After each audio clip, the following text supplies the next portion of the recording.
We Slytherins are brave, yes, but not stupid.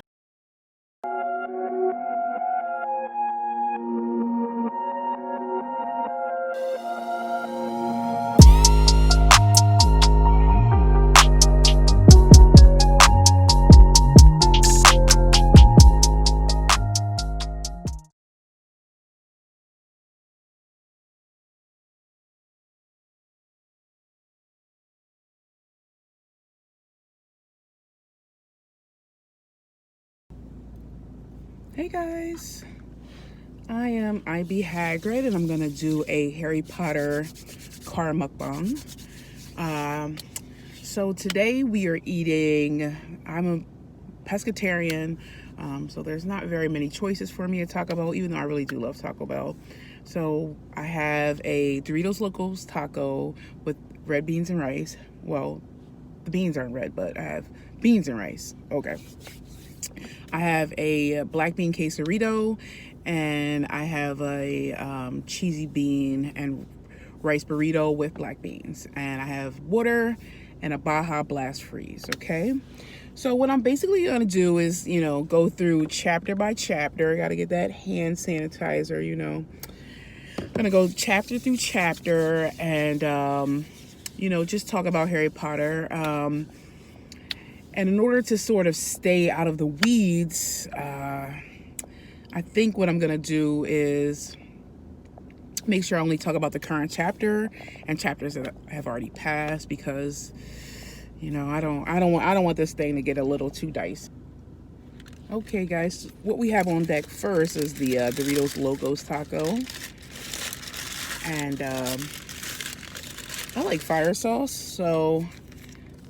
It's hard to see that. There we go. Here we go. Got some fire sauce here for you. Don't tell my partner that, coronavirus, I'm putting this in my mouth. I don't need it. I definitely don't need it. I definitely don't need it. I just want to eat this dang taco. Ooh, I'm excited about this. Okay, guys, so first chapter in, whoa, this is so, I don't know if you could see it, but it's so like real Dorito-y, like it's cheesy on my hands. I haven't had this in like a few years because I didn't know you could get like vegetarian options and stuff at Taco Bell. So it's like, I thought this was sort of off the menu for me. So the first chapter in Harry Potter and the Philosopher's Stone is called The Boy Who Lived. Really good. So, excuse me. That first chapter called The Boy Who Lived.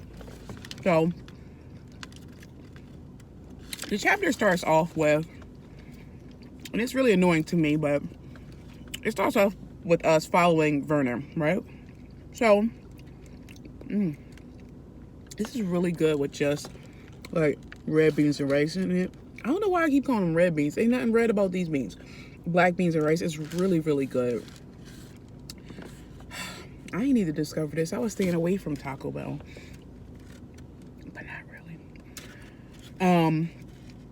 So it starts off with like the morning of, a life and the day in the life of Vernon Dursley, okay? So he gets up, gets dressed, he watches his son Dudley, smack his mom around a little bit. Dudley Cuns is like being Dudley Cuns already, right? Already harassing folk, ain't even like one yet. Or maybe barely one, but so Vernon gets up, gets dressed, leaves, wants to kiss his wife and kid goodbye. Wife gives a kiss, kid says, nah, son, I got stuff to throw across the room. And in the text, it notes that he doesn't notice like all the swooping owls. Because apparently, owls don't come out in the daytime. So Vernon rolls out of his house, he sees a cat reading a map. You know what? Like it's normal, just reading a map. But you know, they don't really, they're sort of worried about things being seen as abnormal, even like with inside their own mind. So he quickly convinces himself that the cat was looking, not reading this map. Okay? Woo. Smell them. Okay. So Vernon gets in his car, ignores that he knows that he saw. I asked for napkins at the drive-thru, and when I say this Taco Bell is popping, it's popping, right? And they're trying to be really efficient and really like health conscious, you know. I understand, I get it. I specifically asked for napkins, and my dude said they're in the bag. They ain't in the bag. So now I gotta suffer not so much silence. Okay, so Vernon goes to work. He sort of puts the cat reading the map out of his mind, right? He gets to work. And he's sitting in his office, hollering at people all day, you know, living his best life. He ain't trying to, okay, I'm not going to sing that song. He's living his best life, right? Selling drills, hollering at people, whatever.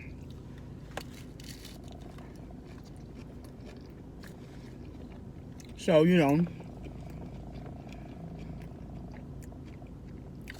he gets hungry around lunchtime, goes across the street to get and the text says bun. I don't really know in my mind. I imagine it's like a donut or a pastry. He goes across the street, gets a bun, and he starts like ear hustling. And he notices that he hears the Potters, right? All done with that. Amazing. So he tries to really sort of ignore it because the Potters could be anyone. There's water right here. But then he hears someone say the name Harry, and he freezes, right? Yeah, he's like shook. Shook and shook and shook. He shook. So he goes back to work, sort of uneasy, right, for the second half of the day. Then it's time for Vernon to go home. All right, guys, I'm going to start on the quesarito. I like fire sauce. It's really the only sauce that I get from Taco Bell. That one's upside down. Yeah, so I really like fire sauce. I don't really mess with any of the other ones. I don't know. I think the hot is kind of one-dimensional, even though I really love spicy food. Okay. So as Vernon is leaving, a man that he sees, and that's another thing that sort of annoys him, which annoys me about him, is that he's so annoyed when he sees people in cloaks. Like, as he's going to work, he notices all these people in cloaks, and he's like, they don't even have collecting tins. They're not even doing this for a charity. They're just being people, right? So this guy in like a purple cloak rolls up. I think they sort of bump into each other. And the guy's like, oh no, it's fine. It's what it looks like, pre-sauce. He said, oh, no, this is fine, you know, even, no worries, even a muggle like you, should celebrate, right? So Vernon's like, what in the hell is a muggle, right? So he's really uneasy now, right? Because stuff is just going left, right? It's not being as normal and bland, as boring as he's used to it being, right? Putting some sauce on that. Love my fire sauce. Okay.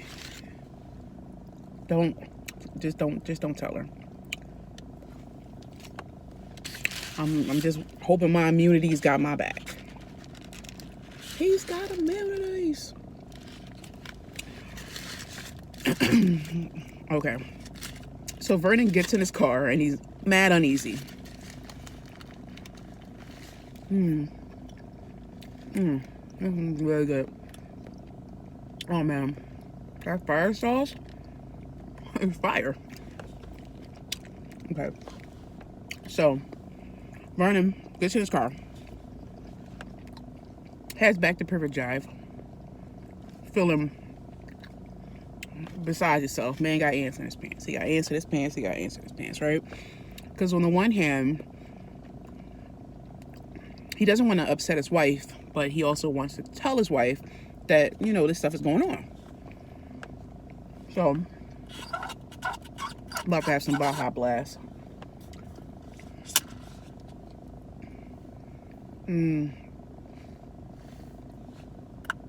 Yo, this is some sugary goodness. I mean, it is really good. Amazing, actually.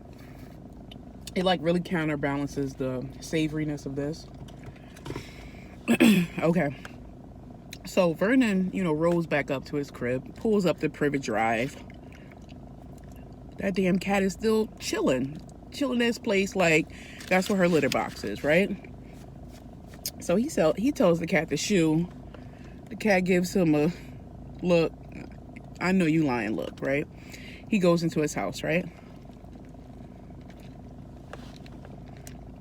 He doesn't really ignore the cat. He just tries to put it out of his mind. You know, he's having like dinner with his family. They're watching the news.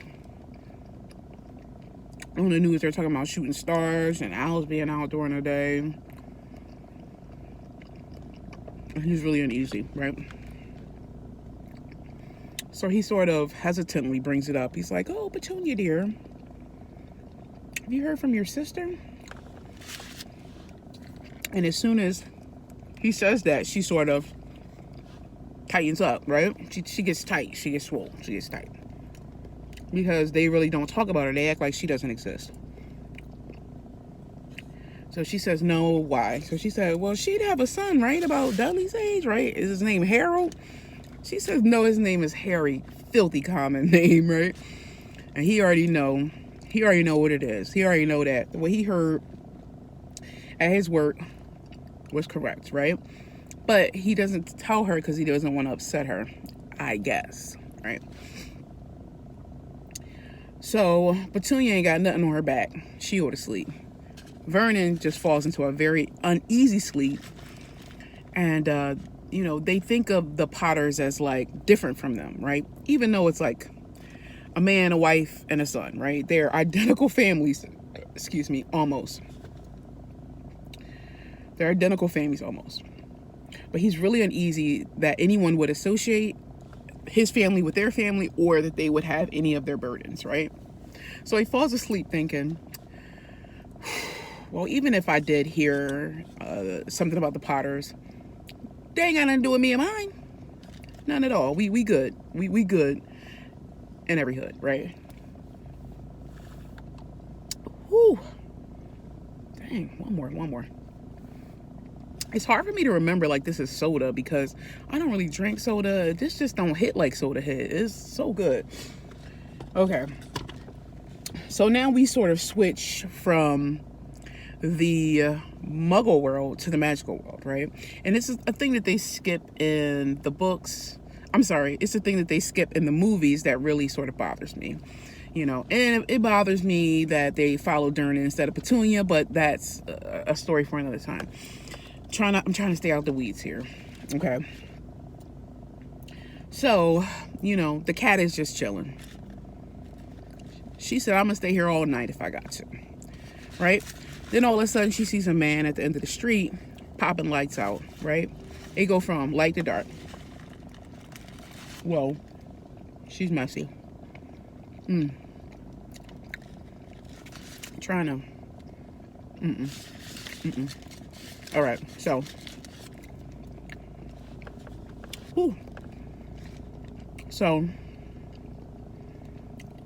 Morgana was just sitting there. There's a guy who they say the likes of him has never been seen on Privet Drive before. I don't have napkins, so, you know, fight me.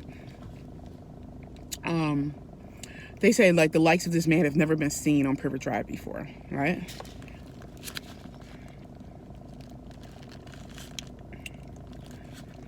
and he's just rolling up, putting out all these lights, right? So he walks up to number 4, right, where the cat is sitting. And he says, which is sort of confusing to me, but trying to stay out of the weeds. He says, oh, I didn't know that was you, Professor McGonagall.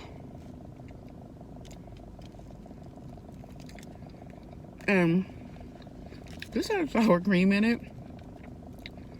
Well, I know most people would be very, very, very, very happy with the fact that this has sour cream, but I don't like sour cream, and I'm not really feeling this, so I think I'm gonna move on to the next dish, because this thing is sour cream down to the socks. All right. So he says, oh, McGonagall, I didn't even know that was you. And she said, I've been waiting here all day.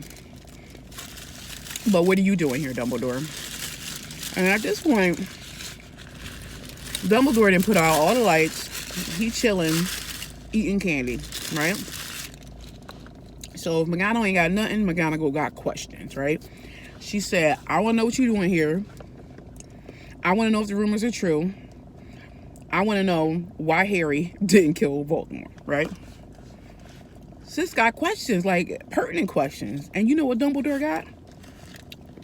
Sherbet lemons.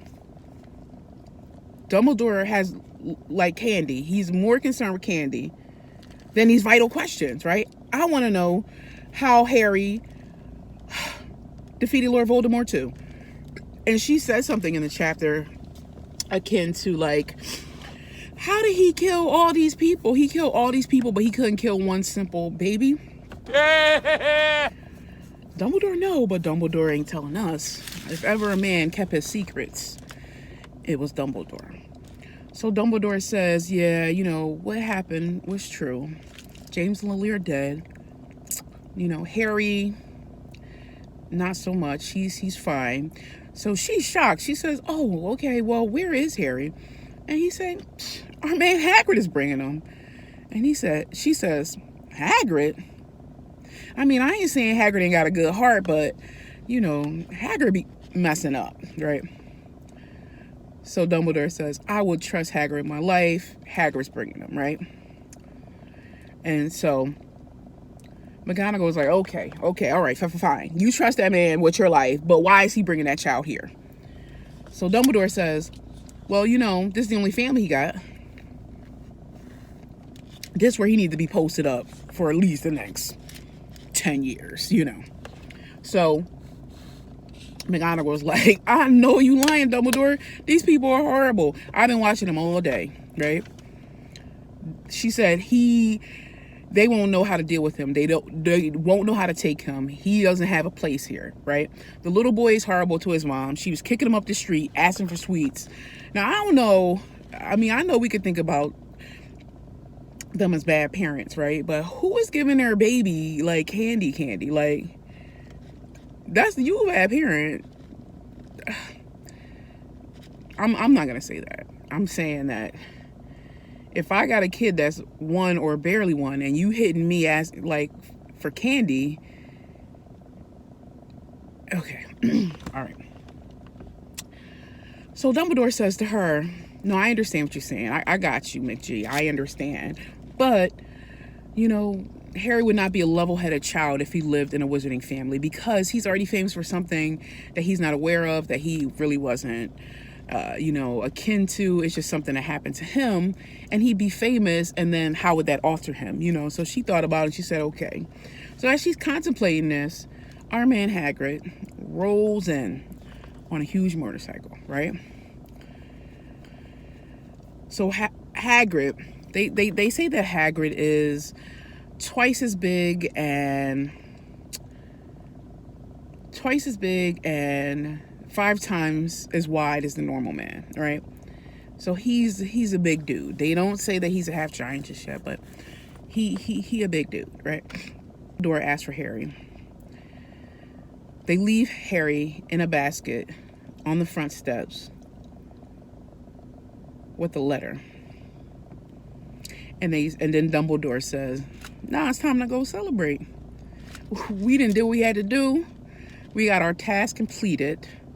This little boy who lived is now with his horrible parents. Let's check back in about the next 10 years. Okay?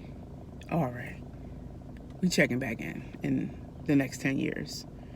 Okay?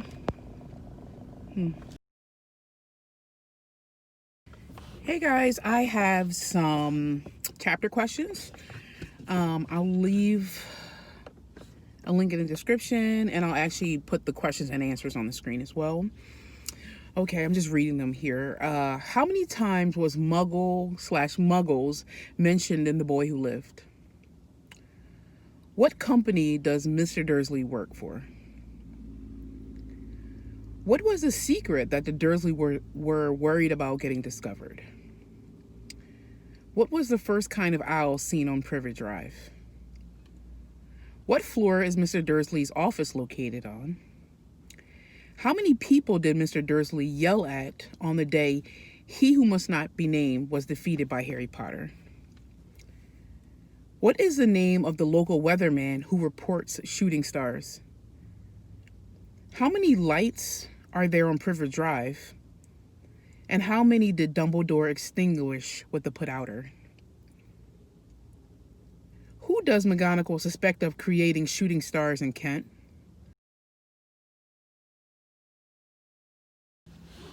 So my chapter question for The Boy Who Lived was, do Lily and James typically like roll around in their life like dressing like wizards, or are they so removed from the Muggle world that they would turn up on Privet Drive dressed like wizards? It seems like Lily, being a Muggle born herself, would not turn up to her sister's house knowing who her sister is dressed like a wizard, right? So this is a excerpt from the text. They didn't think they could bear it if anyone found out about the Potters. Mrs. Potter was Mrs. Dursley's sister, but they hadn't met for several years. Mrs. Dursley pretended she didn't have a sister because her sister and her good-for-nothing husband were as un-Dursleyish as it was possible to be. The Dudleys shuddered to think what the neighbors would say if the Potters arrived in the street. Just to do a short recap, we are a walk through, Vernon's day, I guess just to show sort of how tight and rigid and conservative he is. We're just treated to, I guess what's in store for Harry. And, just to see our man's ain't like what he needs to be raising Harry, in some ways. I guess in other ways, Harry is like an awesome, humble child because he was abused, I guess. I don't know. That's not a good life lesson, though. You could raise well-rounded kids and treat them perfectly normal. I also have this. I didn't even take like one bite. I don't know why. I'm gonna take one right now. See how I like that. That's wow. No sour cream. I'm loving it. It's a lot harder to see this one. Okay. So we get a taste of like Harry Potter's reality on like sort of both ends of the spectrum. We also get introduced who I like to call the adult trio. We're basically like surrogate parents for Harry. I don't know about, trying to get in the weeds here, I don't know about McGonagall as much as like Hagrid and Dumbledore. And even with Dumbledore, he doesn't really become a surrogate parent until much later in the series. But, in this book here, Hagrid is definitely Big Brother Hagrid, for the good and the bad. So many things are actually sort of foreshadowed and revealed in this chapter. Things that I can't really talk about because I can only talk about chapters that have already passed, and this is the first one.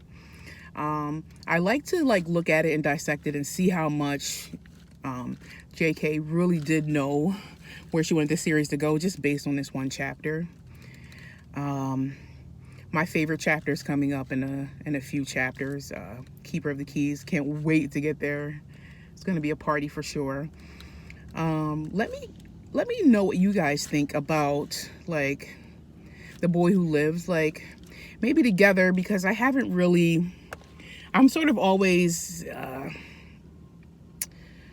I'm always sort of aligned with the text. Like I keep up with Harry Potter, but I haven't really done like a solid reread in a while.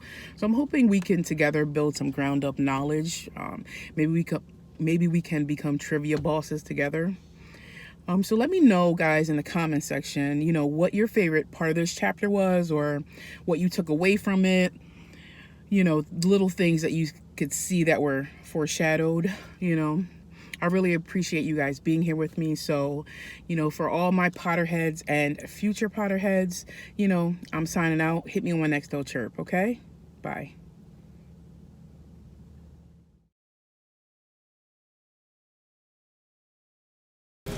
Goodbye, friend of Hagrid.